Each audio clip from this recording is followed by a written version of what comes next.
1909 की बात है। अंग्रेज सरकार इस प्रयास में थी कि भारतीयों में फूट डाली जाए। इसीलिए सरकार द्वारा बंगाल विभाजन या बंग भंग का प्रस्ताव रखा गया। इसका आशय मुसलमानों को खुश करना था। बंगाल में अनेक क्रांतिकारियों ने मिलकर इस प्रस्ताव का विरोध किया। उनमें से एक थे मौलाना अबुल कलाम आजाद।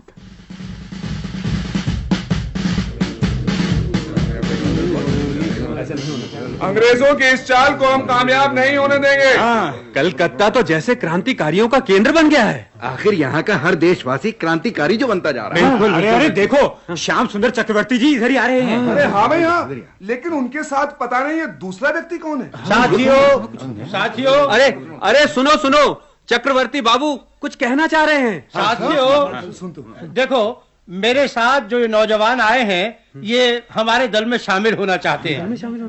वैसे ये लेखक और पत्रकार हैं। नाम है मौलाना अबुल कलाम आजाद। मगर हैं तो मुसलमान। हाँ, और हमारे क्रांतिकारी साथी तो हिंदू हैं। बिल्कुल, वो तो आप ही कुछ बोलिए ना मौलाना साहब, बोलिए। दोस्तों ये ठीक है कि मैं मुसलमान हूं, मगर मैं ये देख रहा हूं कि अंग्रेज सरकार हिंदू और मुसलमानों में फूट डालने की कोशिश कर रही है। यदि हम एक नहीं होंगे तो अंग्रेजों का उत्साह और बढ़ेगा। लेकिन मौलाना अबुल साहब, पहले हमें अपना परिचय तो दीजिए। दोस्तों, कई साल पूर्व मेरे माता पिता मक्का की तीर्थ यात्रा पर गए थे, लेकिन वो कई साल तक नहीं लौटे। वहीं 1888 में मेरा जन्म हुआ। मेरी आरंभिक शिक्षा भी मक्का में ही हुई। भारत में तो हम कुछ साल पहले ही आए हैं। लेकिन आप हमारी क्रांति में किस प्रकार साथ देंगे?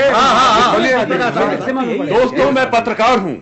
चाहता हूं इसी माध्यम से लोगों में एकता बनाए रखते हुए क्रांति की शुरुआत करूं। ठीक है, बिल्कुल ठीक है। और इसी विचारधारा के साथ उन्होंने 1912 में उर्दू साप्ताहिक अल हिलाल का प्रकाशन शुरू किया। अंग्रेज सरकार की इस पर कड़ी नजर थी, इसीलिए प्रेस अधिनियम के अंतर्गत दूसरे ही वर्ष इसे बंद कर देना पड़ा। फिर उसके एक वर्ष बाद यानी 1915 में उसी शान और गरज के साथ मौलाना आजाद ने अल बिलाग निकाला। लेकिन अरे सुना? हाँ भाई, कहते हैं मौलाना आजाद को बंगाल की सीमा से बाहर निकल जाने का आदेश मिला। और वो भी एक सप्ताह के भीतर। बिल्कुल। अपने पिछले लेख में ही तो उन्होंने लिखा था कि गुलामी बहुत बड़ी लानत है। बिल्कुल। अरे भाई, आग बरसाने वाले मौलाना आजाद जैसे पत्रकार को अंग्रेज भला आजाद रहने देंगे? इस प्रकार मार्च 1916 में मौलाना आजाद बंगाल से निकलकर रांची पहुंचे। लेकिन कुछ ही महीने बाद उन्हें रांची में ही नजरबंद कर दिया गया। इस नजरबंदी से रिहा होते ही 1920 में वे महात्मा गांधी से मिले। हंसते हंसते जेल जाना तो ऐसे हो गया जैसे वो भी उनका दफ्तर हो।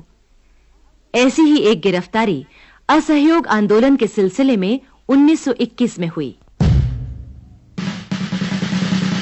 इंकलाब जिंदाबाद! इंकलाब जिंदाबाद! इंकलाब जिंदाबाद! इंकलाब जिंदाबाद! साथियों, अब अंग्रेज ज्यादा दिन नहीं टिक सकते।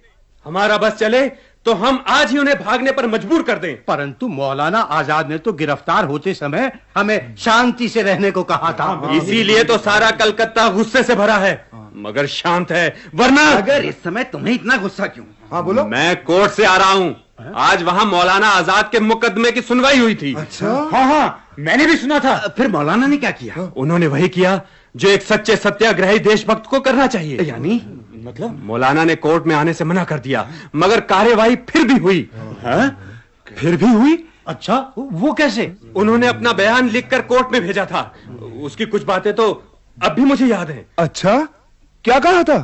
उन्होंने कहा था, श्रीमान मजिस्ट्रेट, मैं न्यायालय श्रीमान मजिस्ट्रेट, मैं न्यायालय का अधिक समय नहीं लूंगा। हम दोनों अपनी अपनी भूमिका निभा रहे हैं।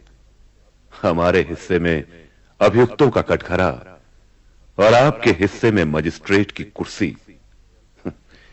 हमें जल्दी जल्दी यहां आने दो और तुम भी जल्दी जल्दी फैसले लिखते रहो। जल्दी यहां आने दो और तुम भी जल्दी जल्दी फैसले लिखते रहो। वाह वाह, किसी सत्याग्रही का इससे अधिक सच्चा और स्पष्ट बयान और क्या होगा। मगर इसके बावजूद मौलाना आजाद को 1 वर्ष के कठोर कारावास का दंड सुनाया गया।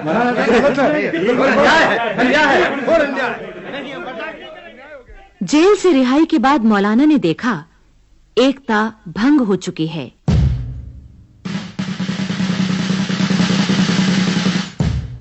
बड़े-बड़े नेता चिंतित हैं।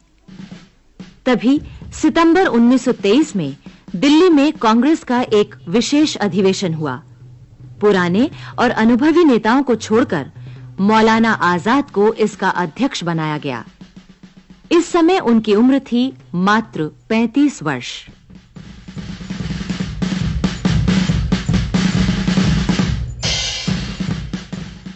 इसके बाद 1940 में भी उन्हें राष्ट्रीय महासभा का अध्यक्ष बनाया गया।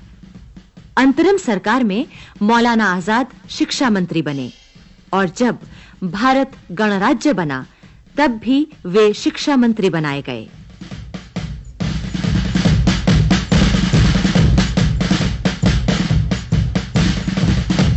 मौलाना आजाद ने हमेशा राष्ट्रीय एकता की मशाल जलाए रखी और इसी भावना के साथ वे 22 फरवरी 1958 को हमेशा के लिए विदा हो गए।